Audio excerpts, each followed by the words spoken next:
뒷방 마님. 이태준. 유는 담배 가게를 둘이나 지나쳤다. 그런데 저만치 또 하나 나타난다.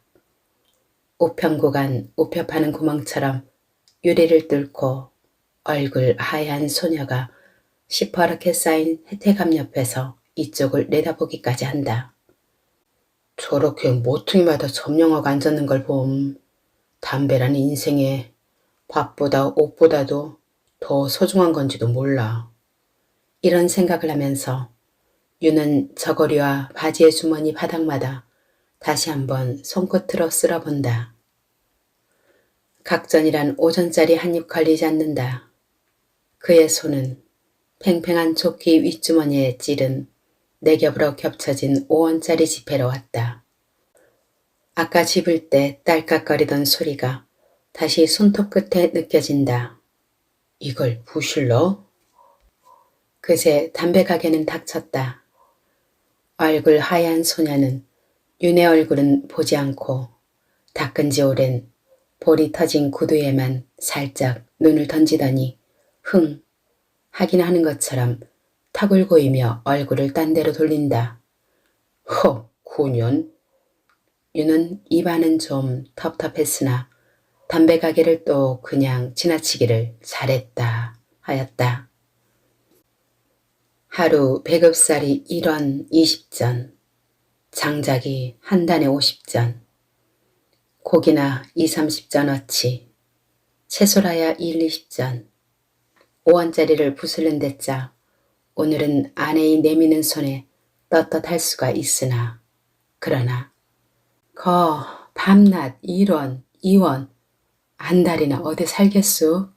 하고 10원짜리 하다못해 5원짜리라도 한몫 들고 나가 남처럼 고기라도 시목으로 한 근씩 척척 사들고 들어와 보고 싶어하는 아내의 적으나 절실하기는 한 욕망을 단 하루라도 이뤄주고 싶던 것도 윤 자신에게 있어서도 적으나 절실하기는 하던 욕망이라. 담배야, 잠시 참는다고 살이 내리랴. 아내들어 거 들어올 때 담배나 도갑 사가지고 하면 오늘 담배는 아내도 군소리가 없으렸다 하고 유는 담배 가게가 다시 나서건 말건 부지런히 집을 향해 걷는데 큰 길을 건너 다시 골목길로 들어서다가 저만치 웬 마나님 한 분이 앞섰는데 그 뒷모양 그 걸음걸이가 대뜸 눈에 익다. 머리엔 공단 조바이, 왼편손엔 회색 책보, 손목엔 까만 염주, 바른손으론 흰 양산을 낯수건으로 중동을 질끈 동여 짚었다. 뒷방마님? 유는 볼수록 그 아장거림이나 약간 채머리끼가 있어 보이는 것거정 뒷방마님이 틀리지 않았다. 그 왼편 손에 든 책보 속에는 그분이 좋은 곳으로 가기 위해 벌써 여러 해째 외우는 윤도 여러 번 보았고 한 번은 뚜껑을 다시 데워드린 적도 있는 그 밀다 신경이 들어있을 것도 틀리지 않았다. 윤은 이런 생각들이 혈관에서 일어나는 것처럼 전신이 화끈함을 느끼며 우뚝 길 위에 서버렸다. 뒷방마님은 골목을 바른 편으로 접어들었다. 유는 얼른 다시 걸었다. 골목은 다시 트였다. 뒷방마님은 그저 양산을 짚는다기보다 끌며 타박타박 걷고 있었다. 뒷방마님은 윤이 낳기 전부터 이미 윤의 집 식구였다. 윤의 어머니가 시집 올 때 친정에서 데리고 온 친모로서 자식도 친척도 없는 여인이었다. 윤의 어머니를 주인이라기보다 자기 딸처럼 아껴 윤의 어머니가 부엌에서 내려서게 되면 바느질감을 붙들었다고 해서 그냥 앉아있지 않았다. 다른 하인이 없어서가 아니라 윤의 어머니의 시집살이면 무엇이든 대신 맡아서 자기 손발로 해내고 싶어 했다.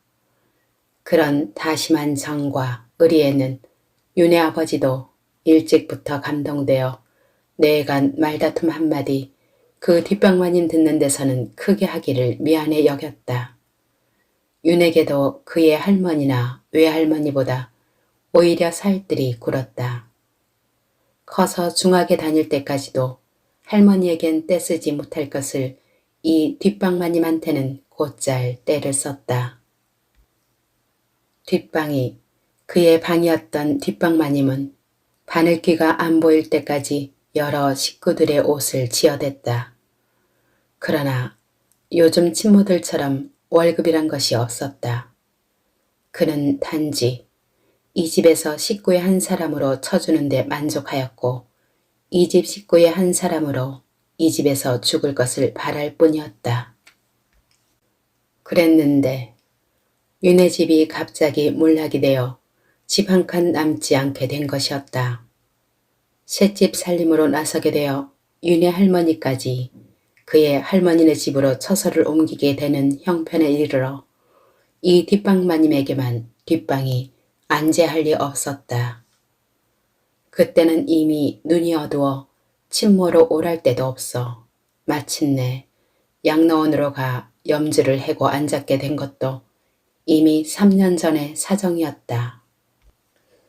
윤의 집 식구들은 뒷방마님을 잊은 적이 있어도 뒷방마님만은 윤의 집을 잊은 적이 없는 듯 매달은 아니라도 매철은 따라서 꼭꼭 와주었다. 손목에 벌써 길든 지 오랜 염주를 걸고 그 언제 어디서 죽을지 몰라 잠시를 나와도 놓는 법이 없다는 밀다삼경 책보를 들고 자기 양사는 겨울이나 여름이나 구별이 없으면서도 윤의 옷을 보고는 으레 봄이면 여태 솜것을 못 벗었구나. 가을이면 여태 솜것을 못 입었구나 하고 혀를 쯧쯧 차곤 했다. 한 번은 돈이 다 어딜 가 썩누 하였다. 윤이 돈이 있으면 뭘 하시려우?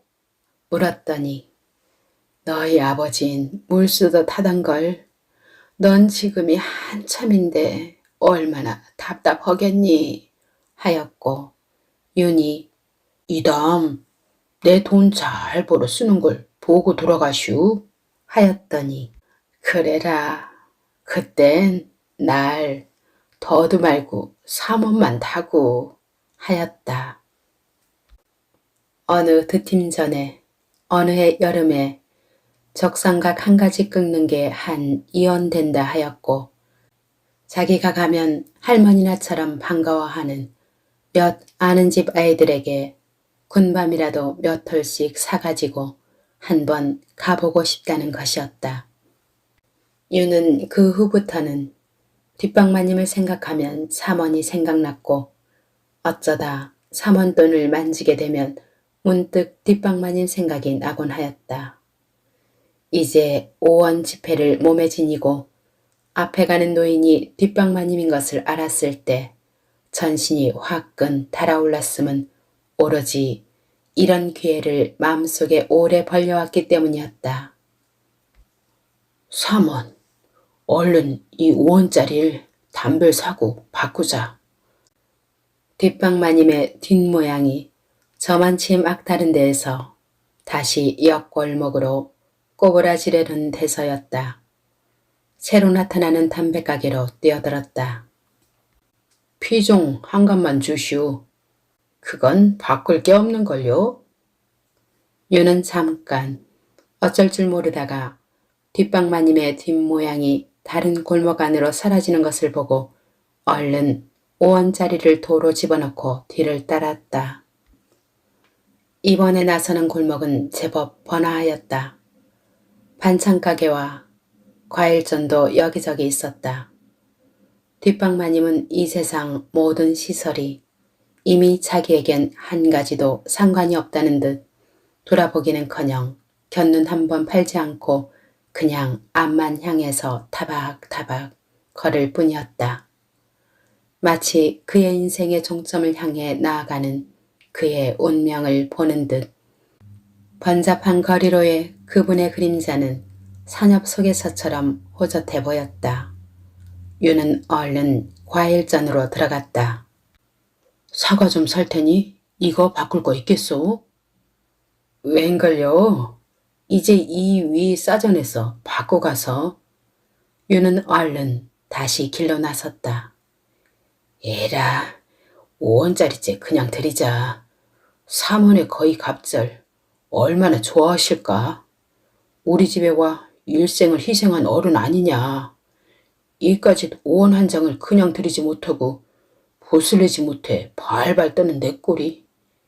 에이. 윤은 몇 걸음 뛰었다. 이제는 뒷방마님 어디 가세요?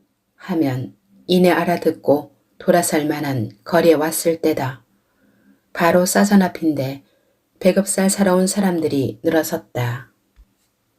그들의 그 물건을 산다기보다 목숨을 사는 것 같은 진실하고 긴장한 태도들은 배급살은 외상도 없다.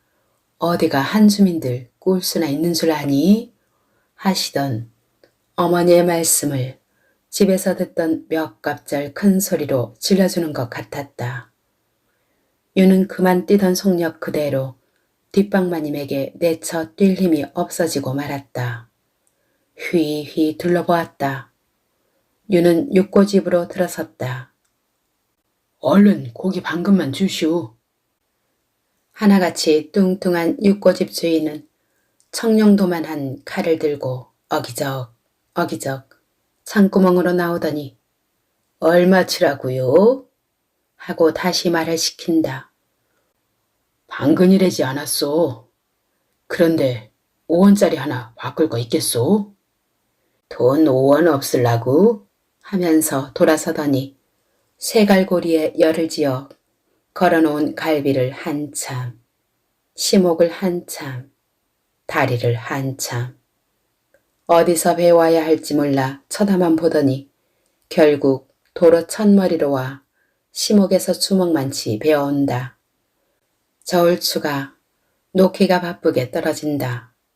다시 어정 가더니 이번엔 다리에서 한 점 떼어온다.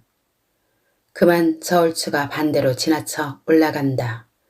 여보, 급어우. 유는 행기를 내다보았다. 꽤 멀어지긴 했어도 뒷방마님의 뒷모양은 그냥 길 위에 있다. 5원짜리는 벌써 딤인지 오래다. 육고집 주인은 바구니에서 각전을 해기 시작하였다. 그 1원짜리 지전 없소? 그 양반, 각전은 돈 아니오? 급하다니까요. 그나마 각전은 4원도 채 못 되는 모양이었다. 허리띠에 찬 주머니에서 열쇠를 꺼내더니 각전 바구니를 얹혀놓은 커다란 괴목괴를 열기 시작하는 것이었다. 유는 다시 행기를 내다보았다. 희끗, 분명 뒷방마님의 뒷모양이 또 새 골목으로 빠지는 순간이었다. 얼른요. 육고집 주인의 투박한 주먹이 지전, 각전, 한데 뭉쳐 내미는 대로 받아들기가 바쁘게 유는 뛰었다. 그 희끗 사라지던 골목에 다다라 본즉 길은 다시 갈라져 두 갈래였다. 어느 쪽에도 뒷방마님의 뒷모양은 보이지 않는다. 유는 잠깐 망설이다가 좁은 골목부터 뛰어들어갔다. 뒷방마님의 걸음으로 더 가지 못했을 때까지 가보나 없다. 도로 나와 다른 골목을 또 그만치 뛰어보았다. 여기서도 만나지 못하였다. 그럼 이 근처 어느 집에 들어가신 건 아닐까?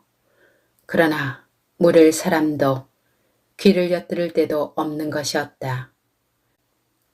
유는 몇 가지 후회가 안타깝게 치밀었으나 그만 담배를 한 갑 사서 피우며 집으로 돌아오고 말았다. 그 뒤 고작 한 보름이나 지났을까 한 어느 날 저녁이었다. 윤의 집에는 부고장 한 장이 배달되었다. 바로 양로원에서 온 경주 김씨 뒷방마님의 부고였다.